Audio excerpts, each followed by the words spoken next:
Hola, buenas noches con todos. A manera nada más de introducción, nada más mencionar lo que todos tenemos un riesgo aproximadamente en nuestra vida de un 5 a 10% de presentar tuberculosis. Sin embargo, este riesgo anual en aquellas personas que tienen VIH, cada año presenta un riesgo de 5 al 15%, y un riesgo estimado a lo largo de su vida que sobrepasa el 30%. Esta asociación es mayor en áreas endémicas, por ejemplo, en el África subsahariana, en el cual pueden llegar a ser hasta del 50 al 80% este riesgo de presentar esta asociación de la enfermedad. Este, Hay que mencionar también que los síntomas clásicos de las personas de tuberculosis se pueden presentar de igual manera en casos de coinfección, ya sea con presencia de falta de aire, dolor torácico, tos productiva, diaforesis nocturna o pérdida de peso. Pero la gran mayoría de los pacientes, estos síntomas van a ser poco específicos y inclusive pueden presentarse de una manera asintomática. Es por eso que tenemos que hacer un diagnóstico temprano ante una probable o eventual eh, infección latente, ¿no? A diferencia de las personas sin la Ok, infección por VIH, la tuberculosis puede ser una enfermedad crónica de baja gravedad y las personas con infección por VIH casi siempre experimentan progresión de la enfermedad hacia una tuberculosis activa, y esto pues con una alta mortalidad posteriormente. Eh, en casos especialmente en aquellos que no tienen un adecuado diagnóstico temprano y tratamiento. En cuanto a la presencia de estudios complementarios que nos pueden ayudar en un diagnóstico temprano, principalmente aquellos estudios radiográficos en pacientes que tienen una enfermedad VIH avanzada y bajo conteo de CD4, van a ser aquellos que presenten síntomas más atípicos o manifestaciones radiográficas más atípicas. Típicamente la tuberculosis en un paciente inmunocompetente se puede presentar como una enfermedad pulmonar cavitaria. Y sin embargo, hay que mencionar que hasta el 22% de aquellos pacientes que tienen la coinfección van a van a cursar con una radiografía normal, ¿sí? Los infiltrados y las cavidades del lóbulo superior son hallazgos típicos en una reactivación de la tuberculosis, mientras que en el caso de linfadenopatías, ya sea intratorácicas o afectación del lóbulo inferior, se observan principalmente en tuberculosis primarias. Aquellas personas que tengan una inmunosupresión más marcada, principalmente con menores de 200 células, podemos considerar lo que cursan con una reactivación de la enfermedad con infiltrados principalmente del lóbulo superior, con o sin ausencia de cavidades. En cuanto a las manifestaciones extrapulmonares, estas se pueden presentar en el 40-80% de las personas infectadas con VIH, versus apenas un 10 a un 20% del riesgo de manifestaciones extrapulmonares en pacientes que no tienen VIH. Y pues el riesgo de tuberculosis extrapulmonar aumenta progresivamente con el conteo de linfocitos cada vez más bajos. Y las formas más frecuentes de tuberculosis extrapulmonar pues van a ser principalmente la linfática, hasta en el 7%, y también las pleurales en el 2 a 3% de la población.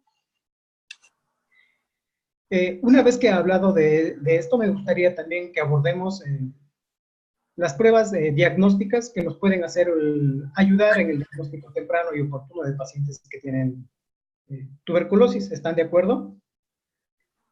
Sí, de acuerdo. Pues bien, aquí hay que diferenciar dos etapas sí, de la nos enfermedad. parece bien, doctor. ¿Podría continuar con eso? Claro, aquella enfermedad en la cual la enfermedad se encuentra latente y en la cual el paciente tiene una enfermedad activa. Hay que mencionar que todo aquel paciente que es diagnosticado con VIH tiene que hacerse el protocolo de estudio para descartar presencia de tuberculosis, ya sea independientemente de su riesgo epidemiológico de exposición previa a tuberculosis. Es así que cuando hablamos de enfermedad latente, principalmente lo que clásicamente se ha definido por una presencia del test de tuberculina mayor a 5 milímetros de induración a las 48 a 72 horas, o en personas sin evidencia clínica ni radiográfica de enfermedad activa por tuberculosis. Pero sin embargo tenemos desventajas. Las principales son que requieren al menos 2 visitas para realizar la prueba y posteriormente la lectura, en el cual principalmente en estudios realizados en Estados Unidos, se ha visto que este test es subóptimo debido a que apenas el 47 al 60% de los pacientes completan adecuadamente el cribado con el test de tuberculina. Además presenta una baja especificidad y una baja sensibilidad.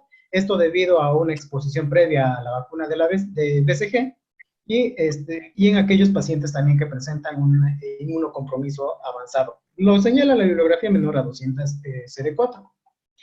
Sin embargo, aquí tenemos la ayuda de los IGRAS, en el cual su sensibilidad es aproximadamente del 92 al 97%, y no está tan, no tiene tanta correlación con la exposición previa a BCG, ni tampoco a una inmunodeficiencia avanzada. Entre las personas que con la coinfección, van a tener una correlación entre el test de tuberculina y el IGRA, entre malo y moderado, según señala la bibliografía. Y pues hay que mencionar que los pacientes que presentan un IGRA positivo tienen un mayor riesgo de más adelante presentar una reactivación de la enfermedad. Ahora, hablando exclusivamente de aquellos pacientes que los conocemos ya con un cuadro sugestivo de tuberculosis, el cual es altamente sospechoso, pues aquí los estudios tienen que ser dirigidos al sitio anatómico en el cual sospechamos la afección, ya pues debido a que la tuberculosis puede afectar cualquier órgano, ya sea principalmente pulmones, ganglios linfáticos, líquido cefalorraquídeo, etc. Pues siempre como protocolo debemos incluir el estudio radiográfico, aunque como los mencioné, con una alta, con al menos el 20% de pacientes que van a presentar un estudio normal. Y pues mencionar que el estudio de elección, el estándar de oro va a ser el cultivo. Excelente, doctor. Muy buena su presentación, doctor, pero por cuestiones de tiempo vamos a continuar con la siguiente pregunta, porque si no, no nos va a alcanzar el tiempo, pero creo que no hubo ninguna duda sobre el tema, creo que usted lo explicó muy bien, intentó ser resumido, pero obviamente el tema es muy amplio. Entonces, no sé si les gustaría que continuáramos con otro tema que creo que también es importante, además de lo que ya nos dijo el doctor, es sobre la terapia antirretroviral y sus interacciones con el tratamiento antituberculoso. Si me permiten, me gustaría a mí ser la que hable sobre este tema y ya después darle continuidad al doctor Valdés. Entonces, una singularidad de este tratamiento es que principalmente la rifampicina va a ser un inductor del citocromo P450 y esto va a condicionar que algunos grupos de antirretrovirales se vean afectados en su potencial de acción. Principalmente no debemos coadministrar este medicamento con los del grupo de los IPs, principalmente los que tenemos hoy en día, Daruna y Lopinavir, ya que es un inductor potente del citocromo P450, en especial de CYP3A, y se ha demostrado que causa disminución profunda en las concentraciones de estos inhibidores de proteasa, lo que puede llevar a un fallo virológico y desarrollo de resistencias. Se han intentado en algunos estudios estos antirretrovirales aumentan sus dosis, sin embargo, lo que se ha visto es que aumenta la frecuencia de reacciones hepáticas, por lo cual estos están contraindicados con el uso de rifampicina.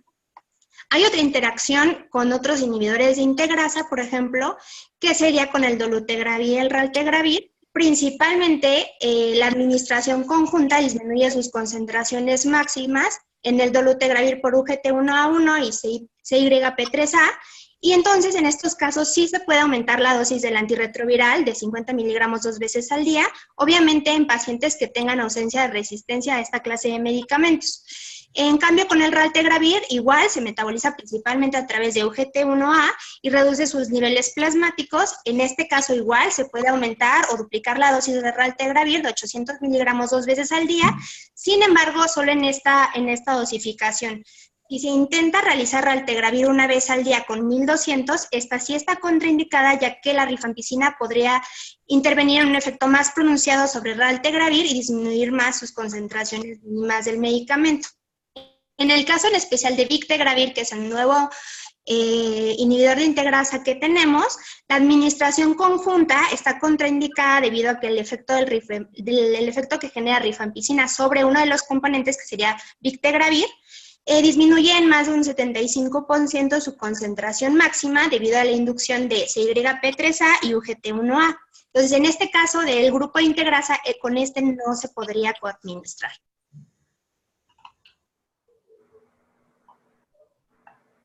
Bueno, creo que la doctora Zoe está teniendo algunos problemas de conexión. Ahora tenemos que hablar también sobre los inhibidores no nucleósidos de la transcriptasa reversa.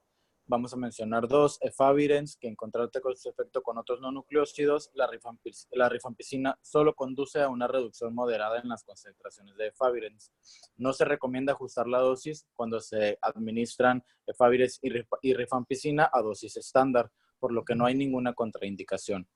La etravirina, por otro lado, la rifampicina es un potente inductor de las enzimas del citocromo P450 y la administración conjunta puede causar disminuciones significativas de las concentraciones plasmáticas de etravirina, por lo que no se recomienda que haya una coadministración. También vamos a hablar sobre los inhibidores nucleósidos de la transcriptasa reversa, hablando un poco de la emtricitabina y el tenofovir. Esta no se ha estudiado la administración concomitante, pero según el metabolismo y el aclaramiento es improbable la interacción clínicamente significativa. El abacavir lamivudina, las interacciones con la rifampicina, es poco probable que tenga importancia clínica. Doctora Zoe, ¿ya está conectada?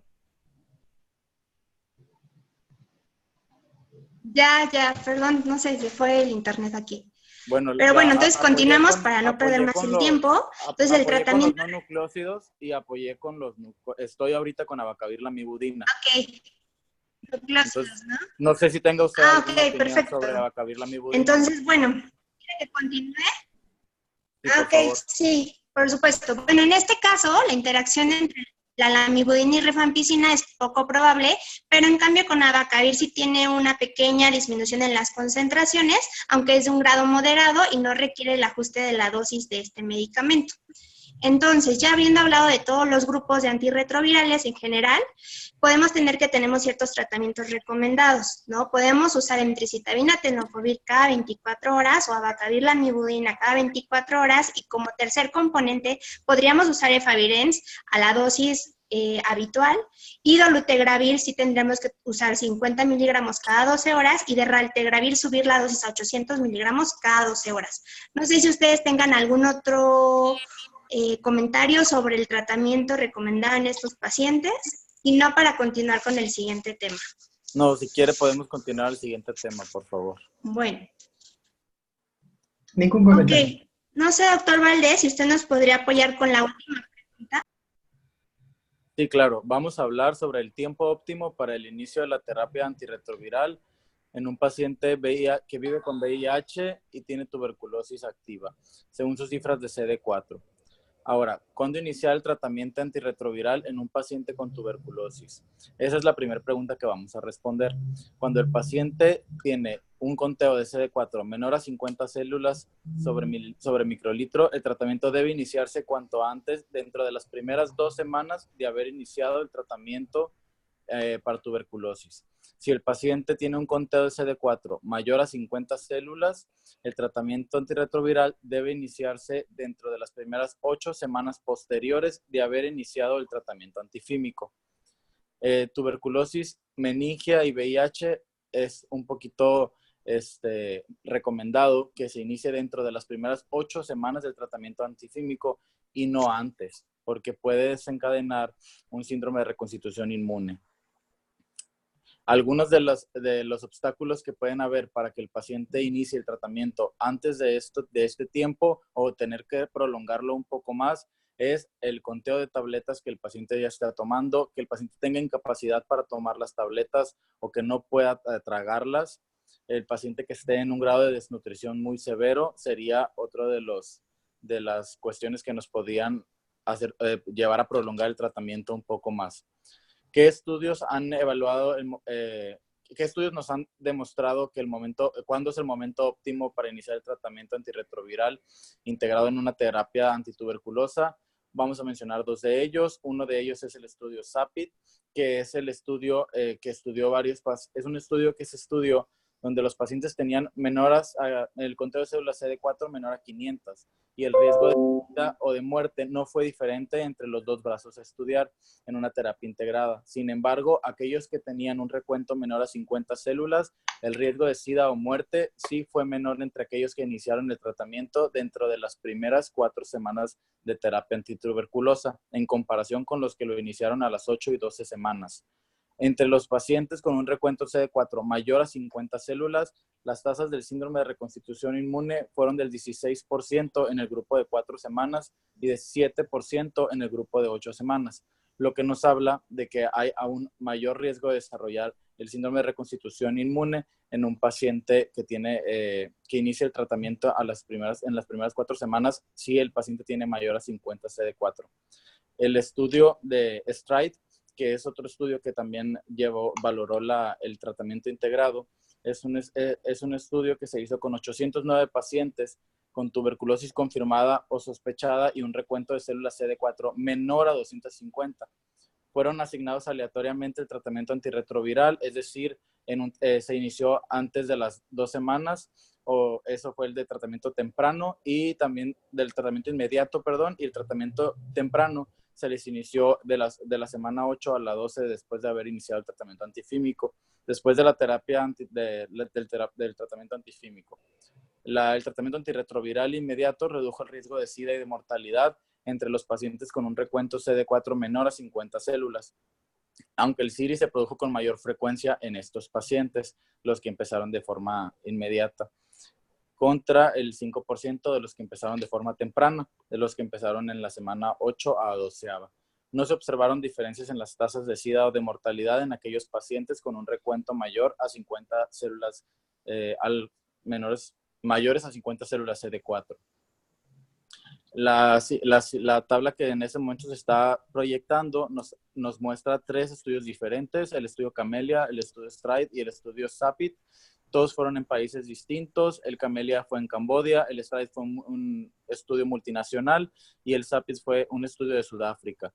Lo que nos muestra la gráfica es, básicamente se puede interpretar que dependiendo del conteo CD4 es el riesgo que el paciente tiene de morir o de SIDA. Y nos demuestra, en la línea roja es el conteo de CD4 y nos demuestra que a menor CD4 hay mayor beneficio, y a mayor CD4 el beneficio no es tanto si se inicia el tratamiento antirretroviral de forma inmediata.